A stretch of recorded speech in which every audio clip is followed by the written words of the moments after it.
బయట ఒకటి మాట్లాడి రాష్ట్రంలో ఒకటి మాట్లాడి ఢిల్లీ వెళ్ళి ఒకటి మాట్లాడడం అనేది భావ్యం కాదనేది నేను చెప్తున్నాను. నిన్నటి వరకు ప్రధానమంత్రి గారి గురించి ఎక్కడ ఒక మాట మాట్లాడలేదు.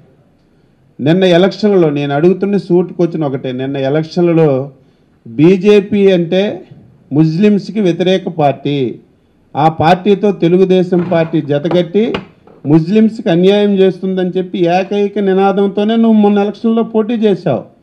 మరి ఈ కొద్ది రోజుల్లోనే నీకు బీజేపీ ముస్లిమ్స్ దగ్గరైన పార్టీ నువ్వు వెలగనుకుంటున్నావు. అందుకే నేను ముందు ముస్లిమ్స్కి నువ్వు సమాధానం చెప్పాలని చెప్పి నేను కోరుతున్నాను.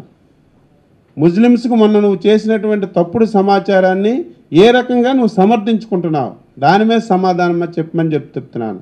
అదేవిధంగా ప్రత్యేక హోదా నిన్నటి వరకు ఈ రోజు వరకు మాట్లాడుతున్నావు, నిన్న లేదు మొన్న కూడా మాట్లాడా ప్రత్యేక హోదా గురించి. కనీసం రాష్ట్రపతి ఎలక్షన్లలో బీజేపీకి సపోర్ట్ చేస్తాను అనేటప్పుడు ఎవరైనా సరే ఇచ్చినా ఇవ్వకపోయినా సరే మీకు బీజేపీకి సపోర్ట్ చేస్తామండి, మాకు ప్రత్యేక హోదా ఇవ్వండి అని ఎవరైనా అడుగుతారు. ఎంత రాజకీయ అవగాహన లేనటువంటి వ్యక్తులైనా అడుగుతారు. కనీసం ఆ మాట కూడా అనకుండా ఈరోజు నేను సుమోటివ్గా బీజేపీకి సపోర్ట్ చేస్తున్నానని చెప్పి నువ్వు మాట్లాడడం ఇది రాజకీయంగా నువ్వు వ్యభిచారం కాదని చెప్పి నేను అడుగుతున్నాను. అది అశోక్ గజపతిరాజుకి అడిగితే తెలుస్తుంది. అది పార్టీయే. అశోక్ గజపతిరాజు గారు పవన్ కళ్యాణ్ వ్యక్తిగతంగా తెలియదు అనవచ్చు, నేను అనేది రాజకీయంగా తెలియదు అన్నారని నేను అనుకోవడం లేదు. వ్యక్తిగతంగా అంటే నేను అనేది ఆయన వ్యక్తిగతంగా తెలియకపోవచ్చు. అంటే పవన్ కళ్యాణ్ గారు నువ్వు నేను మాట్లాడుకున్నట్టుగా రాజు గారు పవన్ కళ్యాణ్ గారు మాట్లాడుకోవచ్చు, కానీ ఆయన రాజకీయ మొన్న ఎలక్షన్లో తిరిగాడు, సపోర్ట్ చేశాడు, అందరం ఒప్పుకుంటున్నాం. దానికి ఎక్కడ కూడా డీవియేషన్ లేదు. ఇప్పుడు కూడా అదే పద్ధతిలో ఉన్నాం.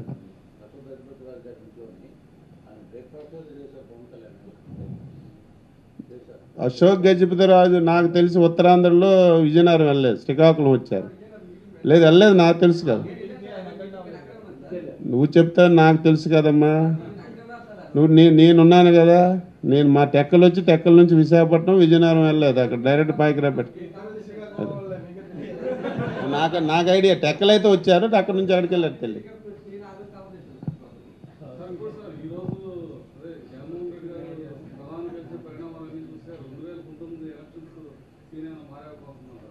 ఏమీ మారవండి. అసలు ఏ రాజకీయ పార్టీ అయినా సరే జగన్మోహన్ రెడ్డితో పొత్తు పెట్టుకోవాలని ఎవరు కోరుకుంటారు చెప్పండి? ఏ రాజకీయ పార్టీ పొత్తు పెట్టుకోవాలన్నా సరే దానివల్ల బెనిఫిట్ ఉంటే పొత్తు పెట్టుకోవాలనుకుంటున్నారు. జగన్మోహన్ రెడ్డి పార్టీ అసలు రేపు 2019 ఎలక్షన్ల వరకు ఆ పార్టీ ఉంటుందో నాకు తెలిసి ఇంకో పార్టీలో మెర్జ్ చేస్తారో మీరే చూస్తారు. రోజు రోజుకి పరిణామాలు మారుతుంటాయి. కాబట్టి ఇంకో పార్టీలో మెర్చా కాంగ్రెస్లో కలిపిస్తారేమో, నీకు నాకేం తెలుసు. నిమిషం నిమిషంకి ఒక మారుతుంది. ఎవరి పార్టీ రాజకీయ పార్టీ ఎవరైనా సరే సామాన్యుడు పెట్టుకున్నా సరే ఆ పార్టీ ఓన్గా బలపడాలని కోరుతారమ్మా. ఎవరు కాదని కోరుతారు చెప్పు? నువ్వు అనేది నువ్వు ఒక రాజకీయ పార్టీ పెట్టావంటే రాజకీయ పార్టీ పేరు పెట్టేసి అలా ఊరుకుంటారు. ఇప్పుడు బలపడాలని చూస్తావు కదా.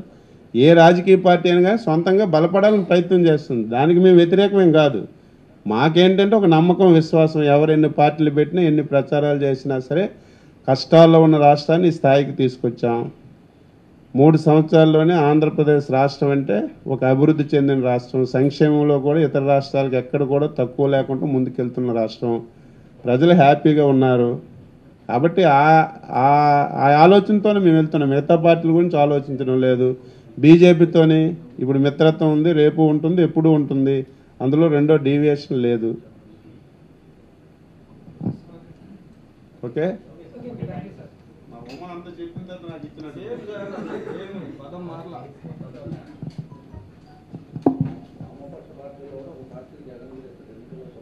ఫస్ట్ ఆల్ మాకంటే ముందు తిట్టారండి, జగన్కి ఏం పని లేదని. ఇప్పుడే ఎవరో మరి సిపిఐ సిపిఎం ఎవరో తెలియదు, ఎవరో నాకు తెలియదు. ఎవరో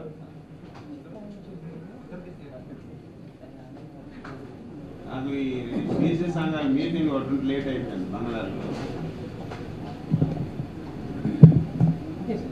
ఓకే. ఏమండి రవీంద్ర గారు,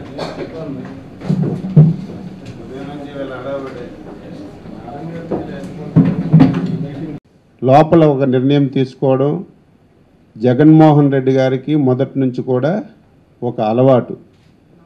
నేను మొన్ననే చెప్పాను, ఆగస్టు 15వ తారీఖున పవన్ కళ్యాణ్ గారు ఒక ట్వీట్ చేస్తే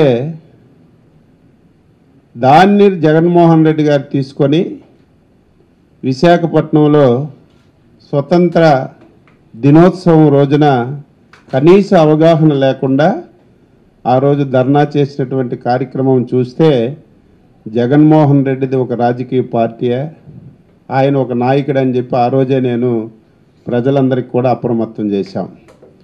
ఈరోజు మీరు చూశారు, ఎవరైనా సరే, ఒక రాజకీయ పార్టీ అయినా ఒక వ్యక్తి అయినా సరే ఒక ప్రధానమంత్రి గారి యొక్క ఇంటర్వ్యూ తీసుకొని ఆయన కలిసేటప్పుడు 4-5 రోజులుగా ఒక ప్రచారం జరుగుతుంది.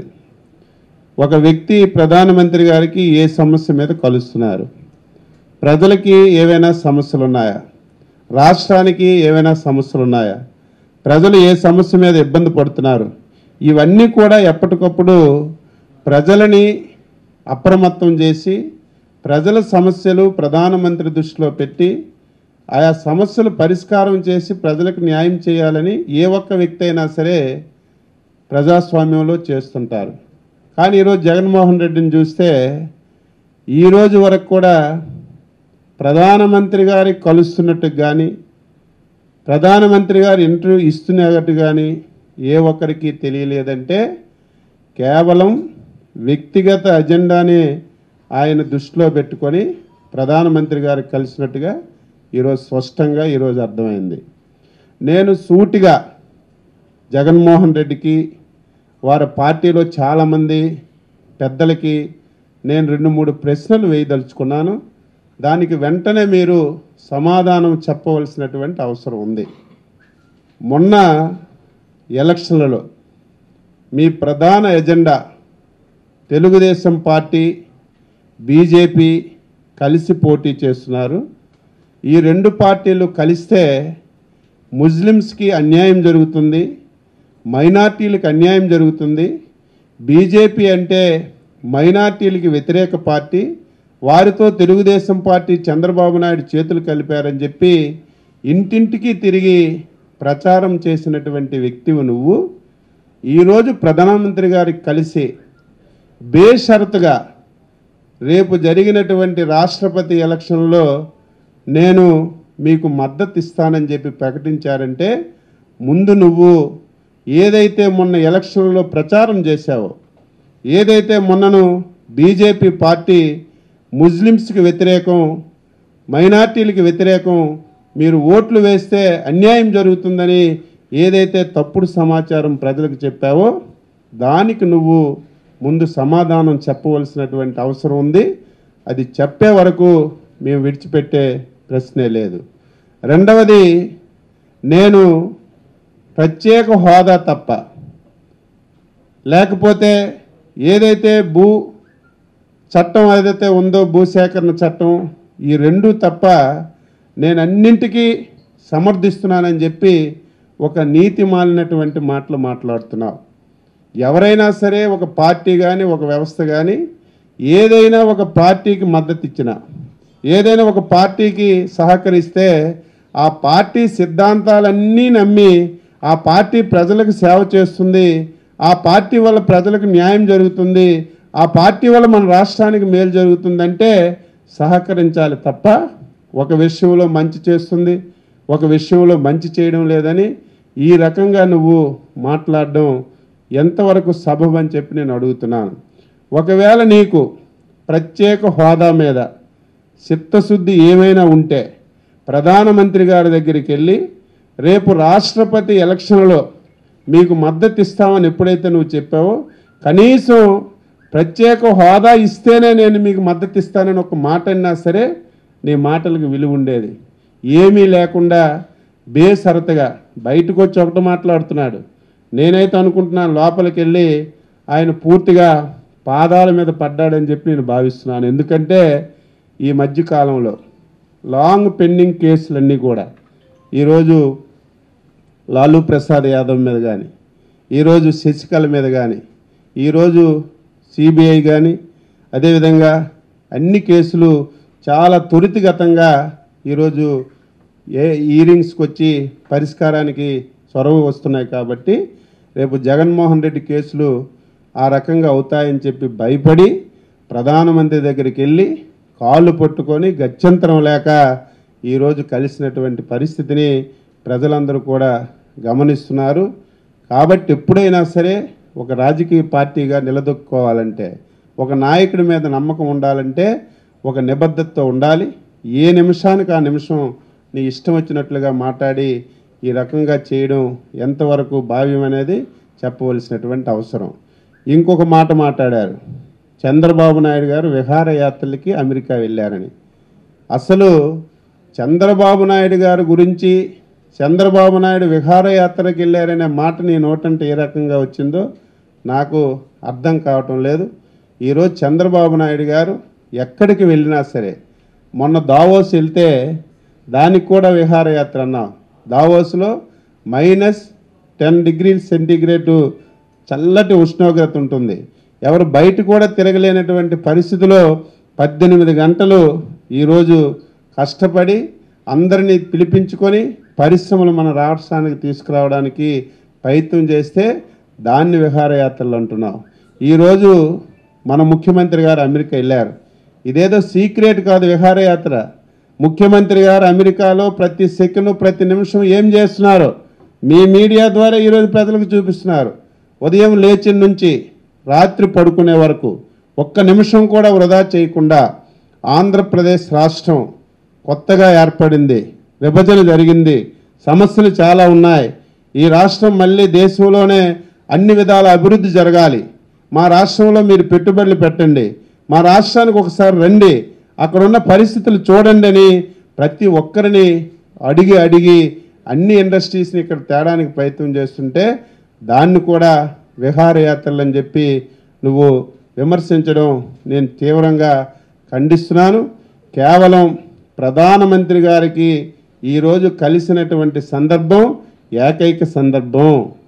నీ మీద కేసులు ఏవైతే ఉన్నాయో అవన్నీ దగ్గర పడ్డాయి. రేపు మళ్ళీ జైలుకి వెళ్ళడానికి నువ్వు సిద్ధపడినటువంటి పరిస్థితిలో, జైలుకి వెళ్ళే పరిస్థితి వస్తున్నటువంటి పరిస్థితిలో నువ్వు ప్రధానమంత్రి దగ్గరికి వెళ్ళి పాదాభివందనం చేసుకొని రక్షించమనే పరిస్థితి తప్ప రాష్ట్ర ప్రయోజనాలు కానీ రాష్ట్రంలో ఉన్నటువంటి సమస్యలు కానీ ఎక్కడా నువ్వు సంచించే సందర్భం లేదని చెప్పి ఈ సందర్భంగా తెలియజేస్తున్నాను.